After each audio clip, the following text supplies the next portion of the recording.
Good evening. Literary ലെൻസിൻ്റെ 11ാമത്തെ എപ്പിസോഡിലേക്ക് എല്ലാവർക്കും സ്വാഗതം. ഇന്നത്തെ എപ്പിസോഡിൻ്റെ ഒരു പ്രത്യേകത എന്ന് വെച്ച് കഴിഞ്ഞാൽ നമ്മളുടെ കൂടെ നമ്മുടെ ഫസ്റ്റ് ഇയേഴ്സും കൂടെ ഉണ്ട്. ഇപ്പോൾ ഫസ്റ്റ് ഇയേഴ്സ് ഉള്ള ആദ്യത്തെ പ്രോഗ്രാമാണിത്.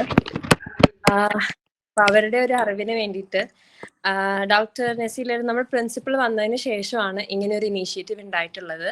ലിറ്റററി ക്ലബിൻ്റെ ആഭിമുഖ്യത്തിൽ നടക്കുന്ന ഒരു പ്രോഗ്രാമാണിത്. ഓക്കെ, അപ്പോൾ ഞാനിനി അധികം പറയുന്നില്ല.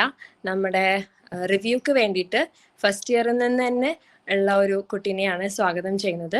അസ്ന ഷെറിൻ. അസ്ന ഷെറിൻ, വെൽക്കം.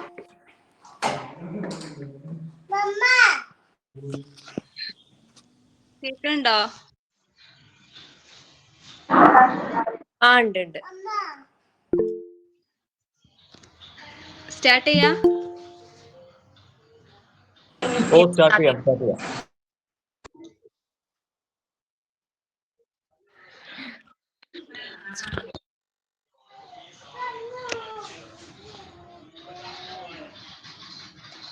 ഹലോ,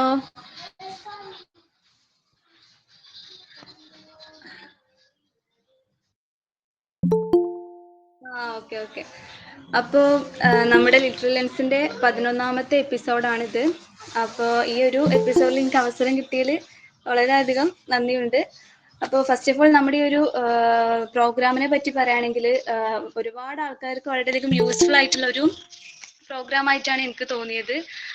കാരണം ഇപ്പോൾ എല്ലാവർക്കും എല്ലാ പുസ്തകവും വായിക്കാൻ കഴിഞ്ഞോളുന്നില്ല. അതുകൊണ്ട് തന്നെ അപ്പോൾ നമുക്ക് വായിച്ചിട്ടില്ലാത്തൊരു പുസ്തകത്തെ പറ്റിയിട്ട് നമുക്കൊരു ഐഡിയ തരാൻ ഈ ഒരു പ്രോഗ്രാമിലൂടെ കഴിയുമെന്ന് എനിക്ക് തോന്നുന്നു. അപ്പോൾ ഞാൻ ഇന്നിവിടെ പ്രസന്റ് ചെയ്യാൻ പോകുന്ന പുസ്തകം നമ്മുടെ പ്രശസ്തനായിട്ടുള്ള എഴുത്തുകാരനായിട്ടുള്ള ശ്രീ സന്തോഷ് ഇച്ചിക്കാനത്തിന്റെ ബിരിയാണി എന്നുള്ളതാണ്. അപ്പോൾ ഞാൻ പുസ്തകം ജസ്റ്റ് കാണിക്കാം. ഇതാണ് ആ പുസ്തകം. അപ്പോൾ ഈ ഒരു പുസ്തകം എഴുതിയിട്ടുള്ള നമുക്ക് എല്ലാവർക്കും സുപരിചിതനായിട്ടുള്ള നമ്മുടെ എഴുത്തുകാരനായിട്ടുള്ള സന്തോഷ് ഇച്ചിക്കാനമാണ്. അപ്പോൾ നമ്മൾ അദ്ദേഹത്തെ പറ്റി പറയുകയാണെങ്കിൽ ഒരുപാട് അദ്ദേഹത്തിന്റെ എഴുത്തുകൾക്ക് അദ്ദേഹത്തിന്റെ അധികം ചെറുകഥകളാണ്. ഈ ചെറുകഥകൾക്കുള്ള ഒരു പ്രത്യേകത എന്ന് പറയുന്നത് പലപ്പോഴും നമ്മുടെ കേരള സമൂഹത്തിലെ ഒരുപാട് സാമൂഹിക പ്രശ്നങ്ങളെയാണ് അദ്ദേഹം തന്റെ എഴുത്തുകളിലൂടെ നമ്മളിലേക്ക് എത്തിക്കുന്നത് എന്നതാണ്. പ്രധാനമായിട്ടും പറയുകയാണെങ്കിൽ പട്ടിണി, അതുപോലെ തന്നെ ദാരിദ്ര്യം, ദുരിതങ്ങൾ, പ്രത്യേകിച്ച് പാർശ്വവൽക്കരിക്കപ്പെട്ട ഒരു വിഭാഗത്തെ തന്റെ എഴുത്തുകളിലൂടെ കൂടുതൽ അദ്ദേഹം എഴുത്തിലൂടെ നമ്മളിലേക്ക് എത്തിക്കുന്നുണ്ട് എന്നുള്ളതാണ്. അപ്പോൾ അദ്ദേഹത്തിന് 2008 കേരള സാഹിത്യ അക്കാദമി അവാർഡൊക്കെ അദ്ദേഹത്തിന് ലഭിച്ചിട്ടുണ്ട്. അദ്ദേഹത്തിന്റെ പ്രധാനപ്പെട്ട എഴുത്തുകളായിട്ടുള്ള കൊമാല, അതുപോലെ തന്നെ പിന്നെ ശ്വാസം പോലെയുള്ള ഒരുപാട് പുസ്തകങ്ങൾ, ചെറുകഥകൾ അദ്ദേഹം എഴുതിയിട്ടുണ്ട്. അപ്പൊ ഈ ഒരു ചെറുകഥകളൊക്കെ നമ്മൾ പരിശോധിക്കുകയാണെങ്കിലൊക്കെ ഇപ്പൊ ഈ കൊമാല എന്ന് പറഞ്ഞ ചെറുകഥയിലായാലും അദ്ദേഹം പ്രധാന പ്രതിപാദ്യ വിഷയമായിട്ട് അദ്ദേഹം എടുത്തിട്ടുള്ളത് നമ്മുടെ കേരളത്തിലെ കർഷകരുടെ ആത്മഹത്യയാണ്. അപ്പോൾ അതുപോലെ നമ്മുടെ സമൂഹത്തിൽ വളരെയധികം പ്രാധാന്യമുള്ളതും എന്നിരുന്നാലും നമ്മൾ അധികം പ്രാധാന്യം കൊടുക്കാതെ നമ്മൾ പലപ്പോഴും അവഗണിച്ച് കളയുന്നതുമായിട്ടുള്ള ഒരുപാട് പ്രശ്നങ്ങളെയാണ് അദ്ദേഹം തന്റെ എഴുത്തുകളിലൂടെ വായനക്കാരിലേക്ക് എത്തിക്കാൻ ശ്രമിക്കുന്നത്. അപ്പോൾ നമ്മുടെ ഈ ഒരു ബിരിയാണി എന്ന് പറഞ്ഞ ഒരു പുസ്തകത്തിലേക്ക് വരുമ്പോൾ ഈ ഒരു പുസ്തകം ഉൾക്കൊള്ളുന്നത് 6ഓളം ചെറുകഥകളാണ് ഇത് ഉൾക്കൊള്ളുന്നത്. അപ്പോൾ പ്രധാനമായിട്ടും ഇതിൽ 7 ചെറുകഥകളാണ് ഇതിൽ ഉൾക്കൊള്ളുന്നത്. പ്രധാനമായിട്ടും വരുന്ന ചെറുകഥയാണ് ബിരിയാണി എന്ന് പറയുന്നത്. അപ്പോൾ ബിരിയാണി എന്നുള്ള കഥ എല്ലാവരും വായിച്ചിരിക്കാം. കാരണം അടുത്ത കാലത്തൊക്കെ വളരെയധികം ചർച്ച ചെയ്യപ്പെട്ടിട്ടുള്ള ഒരു കഥയാണ് ബിരിയാണി എന്നുള്ളത്.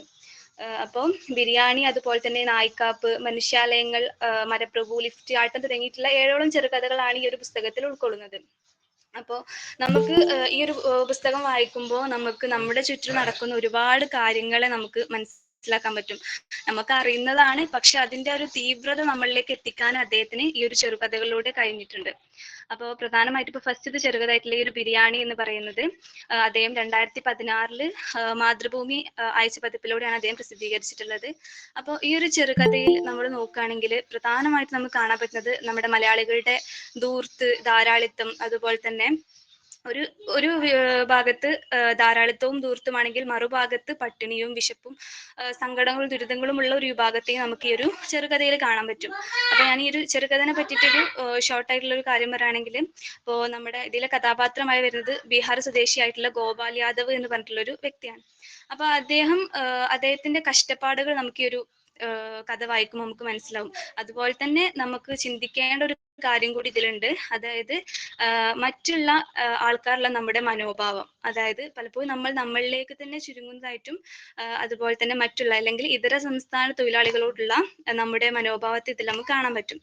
അപ്പൊ പലപ്പോഴും നമ്മൾ പറയുന്ന ഒരു കാര്യമാണ് നമ്മുടെ പ്രവാസികളോടുള്ള പുറം രാജ്യക്കാരുടെ ഒരു മനോഭാവം നമ്മളിങ്ങനെ പറയാറുണ്ട്, വളരെയധികം മോശമായ രീതിയിലാണ് ട്രീറ്റ് ചെയ്യുന്നതൊക്കെ. പക്ഷെ അതേ സെയിം സാധനം നമ്മൾ നമ്മുടെ സംസ്ഥാനത്തേക്ക് ജോലിക്ക് വരുന്ന ഇതര സംസ്ഥാന തൊഴിലാളികളോട് നമ്മൾ പുലർത്തുന്ന ഒരു പുച്ഛ മനോഭാവം നമ്മൾ പുലർത്തുന്നുണ്ടെന്നുള്ളത് ഒരു യാഥാർത്ഥ്യം തന്നെയാണ്. അപ്പോൾ അത് നമുക്ക് ഈ ഒരു നമ്മുടെ ഗോപാൽ യാദവ് എന്ന് പറഞ്ഞ വ്യക്തിയോട് നമുക്ക് ഇതിലെ ഒരു അദ്ദേഹത്തിന്റെ ദുരിതങ്ങൾ അദ്ദേഹം പങ്കുവെക്കുമ്പോൾ അദ്ദേഹം അത് അനുഭവിക്കുന്നതായിട്ട് നമുക്ക് ഇതിൽ കാണാൻ പറ്റും. അപ്പോൾ അദ്ദേഹം വളരെയധികം കഷ്ടപ്പാട് അനുഭവിക്കുന്ന, അല്ലെങ്കിൽ ഇപ്പൊ ഈ ഒരു ഖനികളിൽ, കൽക്കരി ഖനിയിലാണ് അദ്ദേഹം ജോലി ചെയ്യുന്നത്. അപ്പൊ അദ്ദേഹം പറയുന്നുണ്ട്, അദ്ദേഹത്തിന്റെ ഒരു ദിവസം അദ്ദേഹം വൈകുന്നേരത്തോളം പണിയെടുത്താലും അദ്ദേഹത്തിന് ലഭിക്കുന്നത് വെറും 10 രൂപയാണ് അദ്ദേഹത്തിന് ലഭിക്കുന്നത്.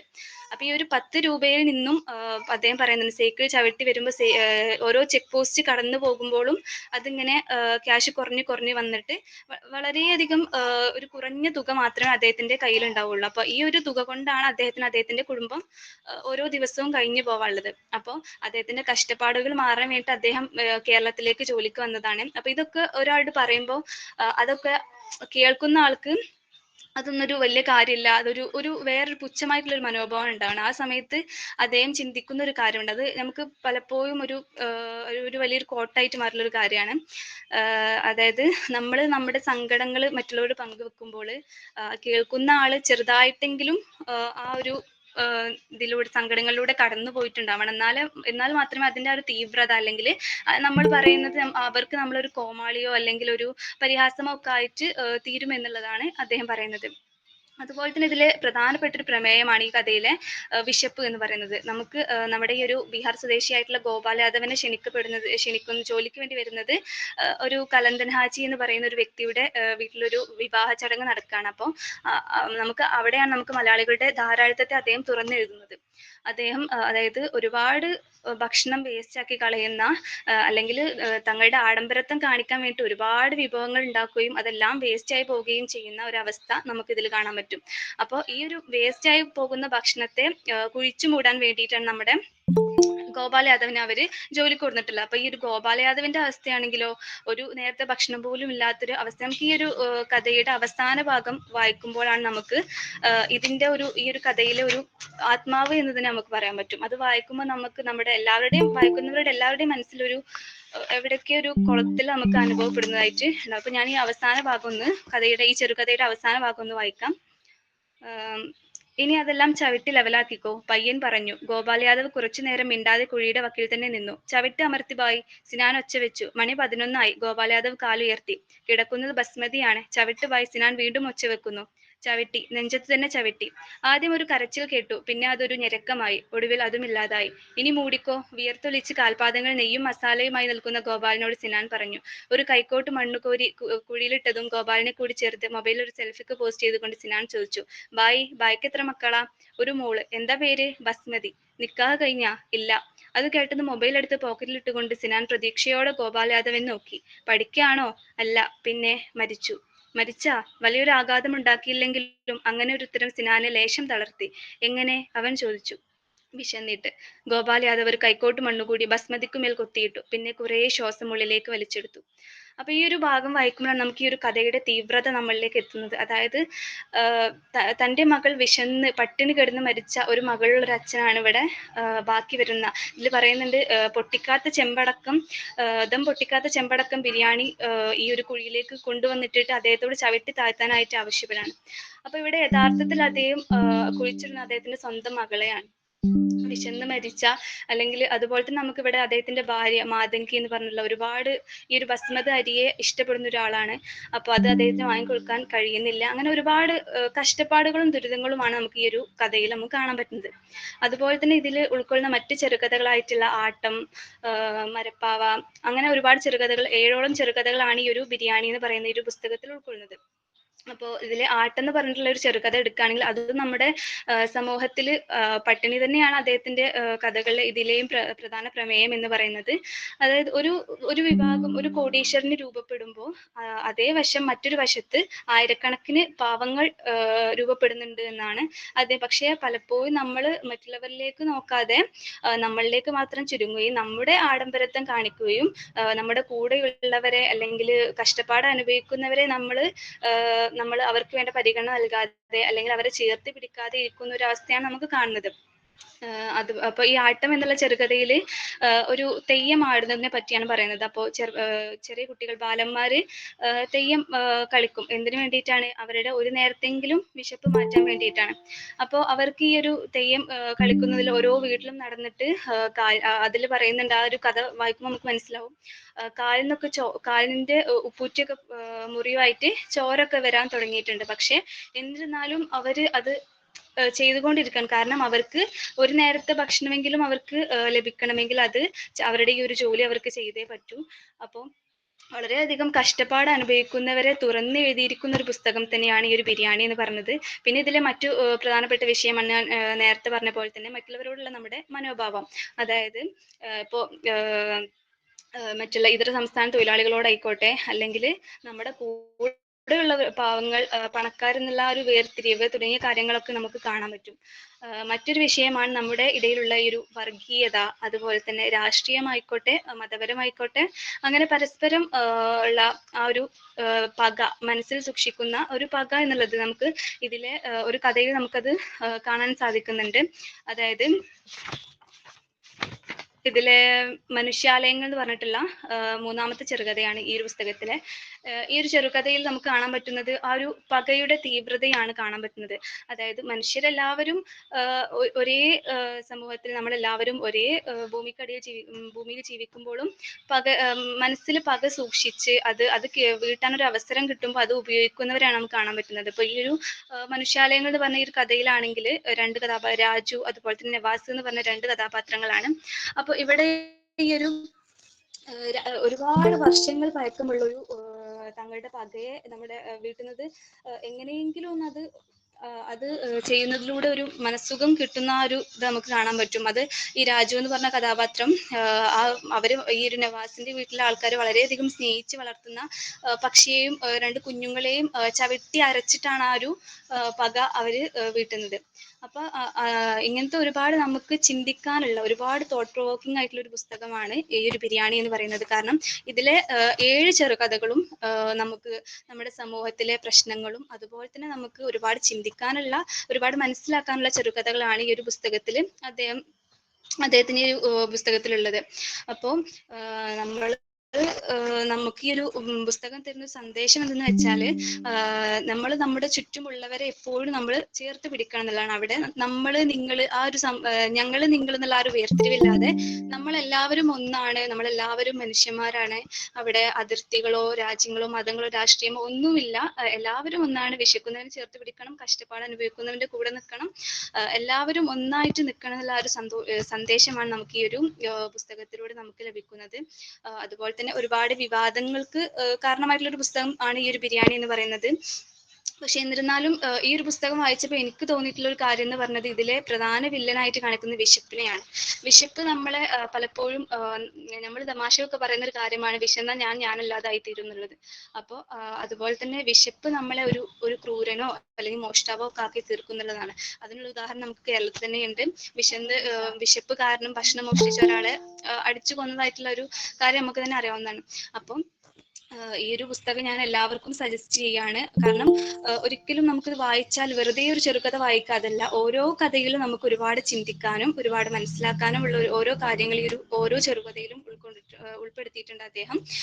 അപ്പം നമ്മളെല്ലാവരും ഒന്നാണെന്നുള്ള ഒരു ചിന്തയോട് കൂടിയിട്ട് പകയോ അല്ലെങ്കിൽ രാഷ്ട്രീയമോ ഒന്നും പരിഗണിക്കാതെ നമ്മുടെ ദുരിതം അനുഭവിക്കുന്നവരെ നമ്മൾ ചേർത്ത് പിടിക്കണമെന്നും, അതുപോലെ തന്നെ പട്ടിണിയുള്ളവരുടെ പട്ടിണി മാറ്റാൻ പൊതുവെ കണ്ടുവരുന്ന ഒരു സ്വഭാവമാണ് ഒരുപാട് ഭക്ഷണം. ഇപ്പം ഇത്തിരിയല്ലേ എന്ന് പറഞ്ഞാലും ആ ഒരു ഇത്തിരി ഒരുപാട് പേരുടെ, അല്ലെങ്കിൽ നമ്മൾ വേസ്റ്റ് ആയി കളഞ്ഞ ഒരു ഇത്തിരി നോക്കുന്ന അല്ലെങ്കിൽ സ്വപ്നം കാണുന്ന ഒരു വിഭാഗം ഉണ്ടെന്ന് നമ്മൾ മനസ്സിലാക്കിയിട്ട് നല്ല രീതിയിൽ നമ്മൾ ഭക്ഷണം വേസ്റ്റ് ആക്കാതെ, അല്ലെങ്കിൽ ഭക്ഷണമായാലും വെള്ളമായാലും മറ്റെന്ത് സാധനങ്ങളായാലും വേസ്റ്റ് ആക്കാതെ ദുരിതം അനുഭവിക്കുന്നവർ ഓർത്തുകൊണ്ട്, അതുപോലെ തന്നെ നമ്മുടെ മറ്റ് സഹജീവികളായിട്ടുള്ള മൃഗങ്ങളെയും പക്ഷികളെയും എല്ലാവരെയും അവരെയും പരിചരിച്ചുകൊണ്ടും അവർക്ക് ഭക്ഷണം കൊടുത്തുകൊണ്ടൊക്കെ നമ്മൾ എന്ത് ചെയ്യണം, നമ്മുടെ ജീവിതം മുന്നോട്ട് കൊണ്ടുപോകണം. അല്ലാതെ സ്നേഹത്തിലും കരുണയിലുമാണ് നമ്മൾ ജീവിക്കേണ്ടതെന്നുള്ള ഒരു വലിയൊരു സന്ദേശമാണ് ഈ ഒരു പുസ്തകം തരുന്നത് എന്ന് ഇത്രയൊക്കെ എനിക്ക് പറയാനുള്ളത്. അപ്പോൾ വളരെയധികം പെട്ടെന്ന് കിട്ടിയിട്ടുള്ളൊരു ഇതാണ്, അൺഎക്സ്പെക്റ്റഡ് ആയിട്ടുള്ളൊരു പ്രസന്റേഷനാണിത്. അപ്പോൾ എത്രത്തോളം പെർഫെക്ഷനിലേക്ക് എത്തിയിട്ടുണ്ടെന്ന് എനിക്കറിയില്ല. നിങ്ങളിലേക്ക് എത്രത്തോളം ഈ ഒരു കഥ എത്തിക്കാനായിട്ട് എനിക്ക് കഴിഞ്ഞിട്ടുണ്ടെന്ന് അറിയില്ല. എന്നിരുന്നാലും എല്ലാവർക്കും ഞാൻ ഈ ഒരു പുസ്തകം സജസ്റ്റ് ചെയ്യാണ്. വളരെയധികം വായിച്ചാൽ നമുക്ക് ഒരിക്കലും വെറുതെ ആവാത്ത, ഓരോ കഥയിലും നമുക്ക് മനസ്സിലാക്കാനുള്ള കാര്യങ്ങൾ ഉൾപ്പെടുന്ന ഒരു പുസ്തകമാണിത്. അപ്പം എത്രയൊക്കെ പറയാനുള്ളൂ.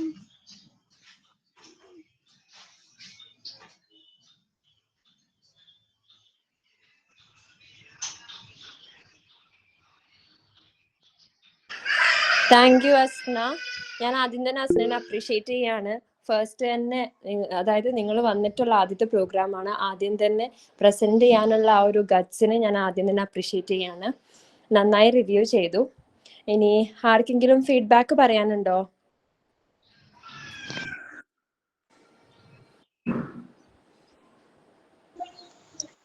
ഹലോ അസ്ന. ഹായ്. എനിക്കും പറയാനുള്ളത് നല്ല പ്രസന്റേഷൻ ആയിരുന്നു. അതായത് നമുക്ക് ആ ഒരു ചെറുകഥയാണെങ്കിലും ആ ചെറുകഥയിൽ ഒരുപാട് വലിയ കാര്യങ്ങൾ ഉണ്ടെന്ന് ഉൾക്കൊള്ളിച്ചുകൊണ്ട് പറയാൻ പറ്റി. അപ്പൊ ഇത് കേട്ടപ്പോ തീർച്ചയായും നമുക്ക് ഇതൊരു ചെറുകഥ സമാഹാരമാണെന്ന് പറഞ്ഞു, ഇൻക്ലൂഡിങ് 7 സ്റ്റോറീസ്. അപ്പൊ അത് എല്ലാത്തിന്റെയും ഇതുപോലെ എന്താണ് ആ കഥകളിൽ എങ്ങനെയാണ് അതിന് പ്രസന്റ് ചെയ്തിട്ടുള്ളത്, ഇതുപോലെ ഹാർട്ട് ടച്ചിങ് ആവും എന്നൊരു ഫീൽ വന്നു. അപ്പൊ അങ്ങനെ വായിക്കാനുള്ള ഒരു ആകാംക്ഷ വന്നു. പിന്നെ ശരിക്കും ഇപ്പൊ പറഞ്ഞ പോലെ ചിന്തിപ്പിക്കേണ്ട കാര്യങ്ങൾ ഒരുപാടുണ്ടായിരുന്നു. നമ്മള് മറ്റൊന്നും ചിന്തിക്കാനുള്ളത്, ഇതുപോലെയുള്ള കഥകൾ രചിക്കപ്പെട്ടിട്ട് ആ കഥകൾ എത്രത്തോളം നമ്മുടെ സമൂഹത്തെ ഒരു ബോധവൽക്കരിക്കാൻ എന്നുള്ള നിലയ്ക്ക് സ്വാധീനിക്കുന്നുണ്ട് എന്നുള്ളത് ക്വസ്റ്റ്യനബിൾ ആണ്. ഇപ്പൊ നമ്മളൊരു കഥ എഴുതുമ്പോൾ അത് ഈ ഒരു തീമിനായിട്ട് റിലേറ്റഡ് ആകുമ്പോൾ അതുമായി റിലേറ്റ് ചെയ്ത ഒരുപാട് സന്ദേശങ്ങൾ നമ്മുടെ ഓതർ എത്തിക്കാൻ നോക്കുന്നുണ്ട്. ആ സന്ദേശങ്ങള് ഒരു കഥ എന്നുള്ള ഒരു എഴുത്തിന് എത്രത്തോളം നമ്മുടെ മനുഷ്യരെ സ്വാധീനിക്കാൻ കഴിയുന്നുണ്ട്, അതിന്റെ ഓഡിയൻസ് ആയിട്ട് എത്ര പേര് വരുന്നുണ്ട് എന്നുള്ളത് ക്വസ്റ്റ്യനബിൾ ആണ്. അപ്പോ ഇതുപോലെയുള്ള വേദിയിൽ ഇതുപോലെയുള്ള ഓരോ ചർച്ചയ്ക്ക് വരുമ്പോഴാണ് നമ്മൾ ഇതുപോലെയുള്ള ഓരോ നമുക്കും ഇങ്ങനെ ഇങ്ങനൊന്നും പാടില്ല, അല്ലെങ്കിൽ നമ്മൾ എത്ര ചെയ്യുന്നു എന്നുള്ള ഒരു അവയർനെസ് നമ്മുടെ ഉള്ളിൽ വരുന്നത്. അപ്പൊ ആ അവയർനെസ് കൊണ്ടുവരാൻ you did A great job. Thank you. Okay, ഇനി അടുത്തതായിട്ട് നമുക്കിവിടെ ഒരുപാട് പേര് ഹാൻഡ്സ് റേസ് ചെയ്ത് കണ്ടു. അപ്പൊ അവർക്കൊക്കെ എന്തെങ്കിലും പറയാനോ അല്ലെങ്കിൽ സജഷനോ അല്ലെങ്കിൽ ഫീഡ്ബാക്ക് ഇതാക്കാനോ അല്ലെങ്കിൽ സ്വന്തം എക്സ്പ്രസ് ചെയ്യാനുണ്ടെന്ന് എക്സ്പെക്ട് ചെയ്യുന്നു. അപ്പോ ആ കൈ റേസ് ചെയ്തുള്ളവരൊക്കെ പ്ലീസ് കം ഫോർവേഡ്. ജൂനിയേഴ്സ് മുന്നോട്ട് വരട്ടെ പറയാൻ വേണ്ടിയിട്ട്. എന്തായാലും വലിയ സന്തോഷമുണ്ട്. നമുക്കിന്ന് നോക്കുമ്പോ 70 മീതെ ആളുകൾ ഇത് കേൾക്കാനുണ്ടായിരുന്നു. അപ്പൊ നമ്മൾ ഇത്രയും ഒരു 11ാമത്തെ എപ്പിസോഡായിട്ട് ഇത്രയും വലിയൊരു ജനബാഹുല്യം നമ്മുടെ ഈ ഗ്രൂപ്പിൽ ഉണ്ടായിട്ടില്ല. എന്നാലും വരും ദിവസങ്ങളിൽ ഇതിലും കൂടുതലാവാനാണ് സാധ്യത. ഒരു 100 ആളെ നമുക്ക് തികക്കണം. എല്ലാ ആഴ്ചയിലും ഒരു 100 കേൾവിക്കാർ നമുക്ക് ഇതിനു വേണ്ടി സജ്ജരായിരിക്കണം. 100 അല്ല, ഒരുപാട് ആളുകൾ നമ്മൾ പ്രതീക്ഷിക്കുന്നത്. അപ്പൊ ഇതിന് ഫസ്റ്റ് എക്സ്പീരിയൻസ് ഇതിനെ പറ്റിയിട്ട് എങ്ങനെയാണെന്നോ എന്താണെന്നോ അറിയാതെ ഫസ്റ്റ് എക്സ്പീരിയൻസ് തന്നെ വളരെ മനോഹരമാക്കാൻ അസ്നക്ക് കഴിഞ്ഞിട്ടുണ്ട്.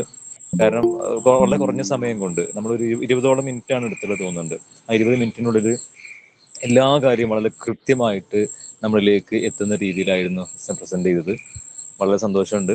പിന്നെ അസ്ന ഇംഗ്ലീഷ് ഓപ്ഷൻ ആണോ? അതെ, ആ ഒരു സന്തോഷം, ആ ഒരു അഹങ്കാരവും ആ ഒരു അഭിമാനവും എനിക്ക് ഫീൽ ചെയ്യുന്നുണ്ട്. എന്തായാലും വളരെ സന്തോഷം. Thank you. Hello Asna. Hi. നല്ല രീതിയിൽ പ്രസന്റ് ചെയ്തു കേട്ടാ. നല്ലൊരു മെസ്സേജുമാണ് നീ നൽകിയത്. ആ കഥയിലൂടെ എന്തൊക്കെയാണ് ഉദ്ദേശിക്കുന്നത് അത് നീ നല്ല വ്യക്തമായ രീതിയിൽ പറഞ്ഞു.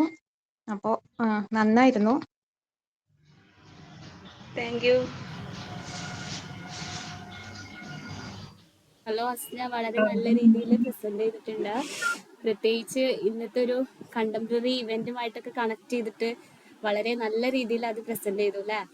ആദ്യമായിട്ട് എന്താണ് ഈ പ്രോഗ്രാം എന്ന് പോലും അറിയാതെ വന്നിട്ട് വളരെ എക്സ്പീരിയൻസ്ഡ് ആയിട്ടുള്ള ഒരാളെ പോലെ വളരെ നല്ല മനോഹരമായിട്ട് ആ കഥ എല്ലാവരിലേക്കും എത്തിച്ചിട്ടുണ്ട്. എന്തായാലും താങ്ക് യു. Thank you.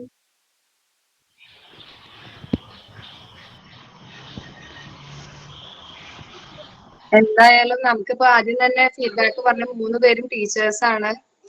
അത് തന്നെ that itself is an appreciation. ഇനി ഫസ്റ്റ് ഇയേഴ്സിന് ആർക്കെങ്കിലും എന്തെങ്കിലുമൊക്കെ നിങ്ങളുടെ കൂട്ടുകാരി പറയുന്നത് കേട്ടിട്ട് നിങ്ങൾക്ക് എന്താണ് തോന്നുന്നത്? എനിക്ക് ഉറപ്പാണ് ഇതൊരു പ്രചോദനങ്ങളും ആയിട്ടുണ്ടാവും. അപ്പോ someone please come forward.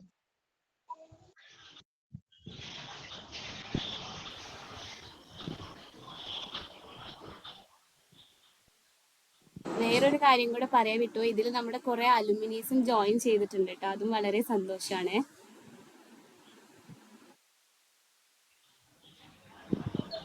Okay, ഇവിടെ കുറെ പേര് കൈ കാണിച്ചിട്ടുണ്ട്. Rafna, what do you have to say?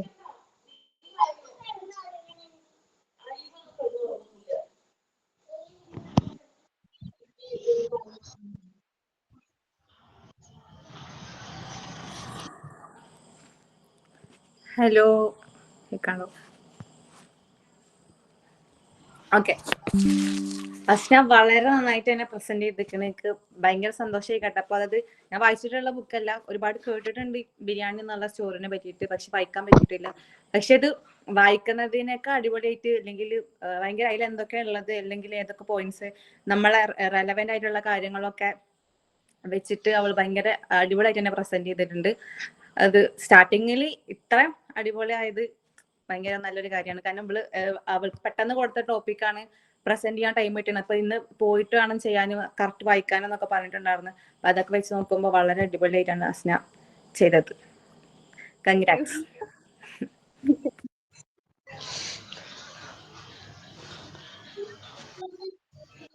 Thank you Rafna.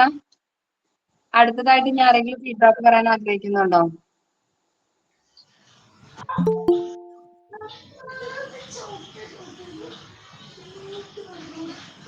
നമസ്കാരം, ഞാൻ അസ്നത്താണ്. നിങ്ങളുടെ അലുമിനി സെക്രട്ടറി ആണ് നിലവിലെ. അപ്പോൾ അസ്നയുടെ പ്രസന്റേഷൻ കണ്ടു. നല്ല രീതിയിൽ തന്നെ അസ്ന പ്രസന്റ് ചെയ്തിട്ടുണ്ട്. നല്ലൊരു മെസ്സേജ് ആണ് ഇത്. കേൾക്കുന്നവർക്ക് ശരിക്കും വായിച്ചൊരു ഫീലിംഗ് കിട്ടും. ഞാൻ ഈ കഥ മുന്നേ കേട്ടിട്ടുണ്ട്, എന്നിരുന്നാലും ഒരിക്കൽ കൂടെ കേൾക്കാൻ പറ്റിയ സന്തോഷം. പിന്നെ ഞാൻ കരുതി കുറച്ചും കൂടെ എക്സ്പീരിയൻസ് ആയിട്ടുള്ള ആളായിരിക്കും കേട്ടോ ആക്ച്വലി കരുതിയത്. പിന്നെ അമീൻ സാറും ബാക്കിയുള്ളവർക്ക് പറയുമ്പോഴാണ് ഇപ്പൊ മനസ്സിലാക്കാൻ സാധിച്ചത് ആദ്യത്തെ പ്രസന്റേഷൻ ആണെന്ന്. എന്തായാലും വളരെ സന്തോഷം. നല്ല കഴിവുള്ള ഒരു ടീം തന്നെ MITCക്കും വീണ്ടും എത്തി എന്ന് അറിഞ്ഞതിൽ വളരെ വളരെ സന്തോഷം. ഇനിയും ഒരുപാട് ഉയരങ്ങളിലോട്ട് എത്താൻ സർവശക്തൻ അനുഗ്രഹിക്കട്ടെ. എല്ലാവിധ ആശംസകളും നേരെയാണ്. ഞങ്ങളുടെ അലുമിനിയുടെ വക എല്ലാവിധ അഭിനന്ദനങ്ങളും. All the best. Thank you so much.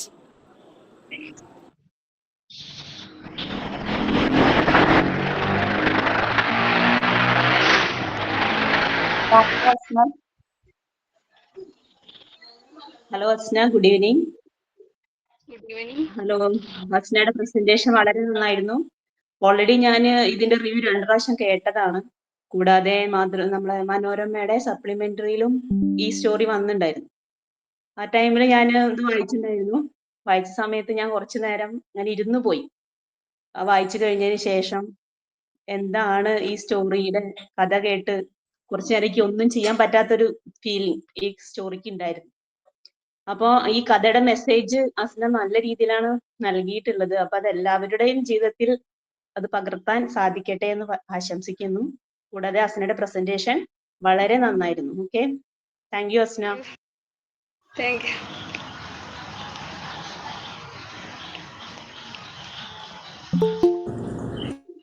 Asna ഉഷാറായിട്ടുണ്ട്. പിന്നെ അതുപോലെ തന്നെ എന്താ പറയാ, നമ്മളെ ഒരു എനർജി എന്തായിരുന്നാലും അപ്രിഷിയേറ്റ് ചെയ്യേണ്ട കാര്യമുണ്ട് എല്ലാവരുടെയും. ഇന്ന് ഇത്രയും വൈകിട്ട് വരെ നല്ല സ്റ്റേജിൽ പെർഫോം ചെയ്തിട്ട് പെട്ടെന്ന് പോയി ഇതേപോലെ എല്ലാവരും ഒരുമിച്ച് കൂടുന്നു, കുറച്ച് സമയം ചർച്ച ചെയ്യുന്നു എന്നുള്ളതൊക്കെ വലിയ കാര്യമാണ്. പിന്നെ ഞാൻ മനസ്സിലാക്കുന്ന അസ്ന ഇക്ര ഇനിഷ്യേറ്റീവിലേക്ക് കൊണ്ടുവന്ന പുസ്തകം ഇത് തന്നെയാണെന്നുള്ളതാണ് അല്ലേ അസ്ന? സെയിം ആണ്. ഓക്കെ, അപ്പോൾ ഈ പുസ്തകം നമ്മുടെ ലൈബ്രറിയിൽ അവൈലബിൾ ആയിരിക്കും ആണ്. അപ്പോൾ അത് ടെക്നിക്കലി നമുക്കൊരു രജിസ്റ്ററിൽ എൻറോൾ ചെയ്യേണ്ട കാര്യമുള്ളത് കൊണ്ട് മാത്രം ഇപ്പോൾ ഇഷ്യൂ ചെയ്യാനുള്ള ഒരു ചെറിയ കാലതാമസം. അപ്പോൾ ഇൻഷാല്ലാ അടുത്ത ആഴ്ചത്തോടു കൂടെ ആ ബുക്ക് നമുക്ക് അവൈലബിൾ ആയിരിക്കും. ഇനി ഫർദർ കോപ്പീസ് വേണമെങ്കിൽ നമുക്ക് വാങ്ങിക്കാം, പ്രശ്നമില്ല. നിങ്ങൾക്ക് ലൈബ്രറിയിലേക്ക് ബുക്ക് സജസ്റ്റ് ചെയ്യാനുള്ള ഫോം അവൈലബിൾ ആണെന്ന് ഞാൻ നേരത്തെ അറിയിച്ചിരുന്നില്ല. അപ്പോൾ അത് ഉപയോഗപ്പെടുത്തുക. നമ്മുടെ ലൈബ്രറിയിൽ ആദ്യം ഏതൊക്കെ പുസ്തകം ഉണ്ടെന്ന് നിങ്ങൾ അറിയണം. അവിടേക്കൊന്ന് കയറുക സമയം കിട്ടുന്നതിനനുസരിച്ച്. എന്നിട്ട് ഇല്ലാത്ത പുസ്തകങ്ങൾ സജസ്റ്റ് ചെയ്യാനുള്ള അവസരമുണ്ട്. എന്നിട്ട് നമുക്ക് പരമാവധി പുസ്തകങ്ങളൊക്കെ വാങ്ങിക്കാം. Okay, all the best. Thank U.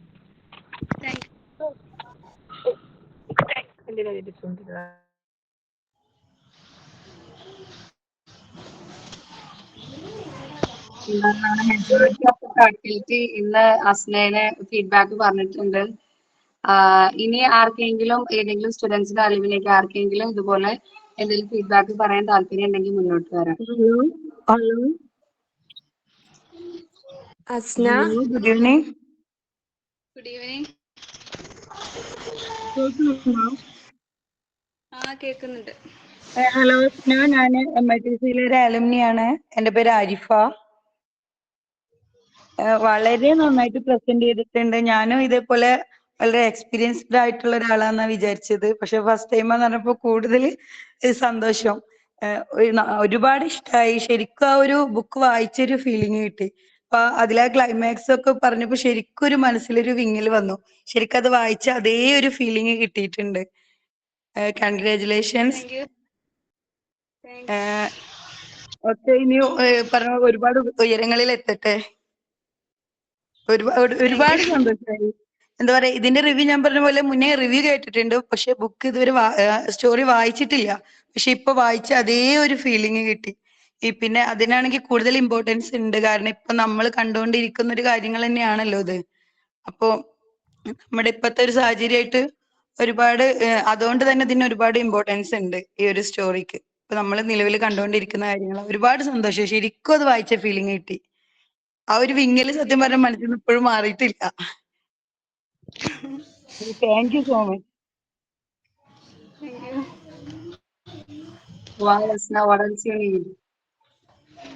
അപ്പോ ഇനി ആർക്കെങ്കിലും അഭിപ്രായം പറയുന്നുണ്ടെങ്കിൽ മുന്നോട്ട് വരാം. ഹലോ അസ്ന. വളരെ നന്നായിരുന്നു കേട്ടോ. ഇപ്പൊ കാര്യങ്ങളും കൂടെ ഉൾക്കൊള്ളിച്ചുകൊണ്ട് പറഞ്ഞതേ വളരെ നന്നായിരുന്നു കേട്ടോ. ശരിക്കും അതിന്റെ ബുക്ക് റിവ്യൂ ഞാൻ 2-3 തവണ കേട്ടിട്ടുണ്ട്. പക്ഷെ മോളത് കമ്പൈൻ ചെയ്ത് ഇന്നത്തെ കാര്യങ്ങളും കൂടി കൂത്തെനിക്ക് പറഞ്ഞപ്പോൾ വളരെ നന്നായിരുന്നു കേട്ടോ.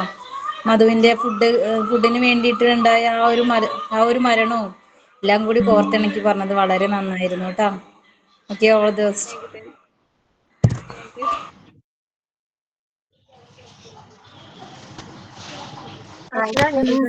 ഞാൻ സീനിയറിനാണ് റിസ്വാന. ഞാൻ ഇന്നലെ അവളെ ഇത് കണ്ടിരുന്നു, പോസ്റ്റർ കണ്ടിരുന്നു. അപ്പൊ ജൂനിയറിനാണ് ഉള്ളത്. അപ്പോൾ ഇങ്ങനെ ബസ്സിൽ നിന്ന് കണ്ടൊരു പരിചയം ഉണ്ടായിരുന്നു. അപ്പോ ഒരു ക്യൂരിയോസിറ്റി ഉണ്ടായിരുന്നു, ഒരു ജൂനിയർ എങ്ങനെ പ്രസന്റ് ചെയ്യും. കാരണം ഫസ്റ്റ് ടൈം ആണല്ലോ. മുൻപ് ഒരു സീനിയർ വേറെ ആരെങ്കിലും പ്രസന്റ് ചെയ്ത ഒരു അനുഭവം ഇല്ലല്ലോ അവർക്ക്.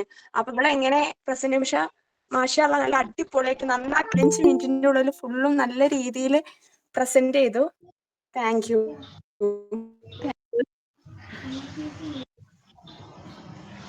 ഹലോ അസ്ന. ഹലോ. വളരെ നന്നായിട്ട് തന്നെ പറഞ്ഞിട്ടുണ്ട്. കഥയുടെ ഉൾക്കൊണ്ടുകൊണ്ട് തന്നെ എല്ലാ ഫീലോട് കൂടെ തന്നെയാണ് എല്ലാ സ്റ്റോറീസിന്റെയും പറഞ്ഞിട്ടുള്ളത്. വളരെ നന്നായിട്ടോ. Keep it up.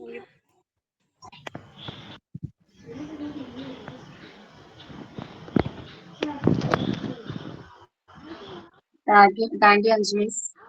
എനിക്ക് തോന്നുന്നു നമ്മുടെ ഒരു എല്ലാ ഫാക്കൽറ്റിയും പറഞ്ഞു. എനിക്ക് ഇപ്പൊ മിസ്സിംഗ് ആയത് ഒരു ഷെരീഫ് സാറാണ്. പക്ഷെ സാറിന് നമുക്കറിയാം, സാർ ഇന്ന് ട്രാവൽ ചെയ്യണം, വീട്ടിലേക്ക് ട്രാവൽ ചെയ്യുന്ന ദിവസമാണ്. അപ്പൊ പലപ്പോഴും സാർ കയറാറുണ്ട്. പക്ഷെ സാറിന് മുഴുവനായി കേൾക്കാൻ പറ്റാറില്ല. അങ്ങനത്തെ ഒരു സാഹചര്യം മൂലം പറ്റാറില്ല കേൾക്കുന്നുണ്ട്. അതുകൊണ്ട് മാത്രമായിരിക്കും സാർ ഇപ്പൊ ഇതില് സാറിന്റെ സൗണ്ട് കേൾക്കാത്തത് എനിക്ക് തോന്നി. ബാക്കി എല്ലാവരും പറഞ്ഞു. അത് തന്നെ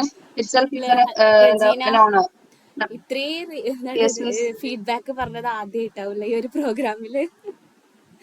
അതെ അതാണ് ഞാൻ അടുത്ത് പറയാൻ തുടങ്ങിയത്. അപ്പൊ നമ്മുടെ ഫാക്കൽറ്റി അതോടൊപ്പം തന്നെ അലുമിനി പ്രസന്റ് ആയവരും ഇതുപോലെ നമുക്ക് എന്തും കേട്ടിട്ട് അതിന് റെസ്പോണ്ട് ചെയ്യാനുള്ള ഒരു മനോഭാവം നമ്മളിലൊക്കെ വരണമെങ്കിൽ തന്നെ നമ്മൾക്ക് എല്ലാവരും മടിച്ചിരിക്കുന്നവരാണ്, നമുക്ക് തന്നെ അറിയാതെ.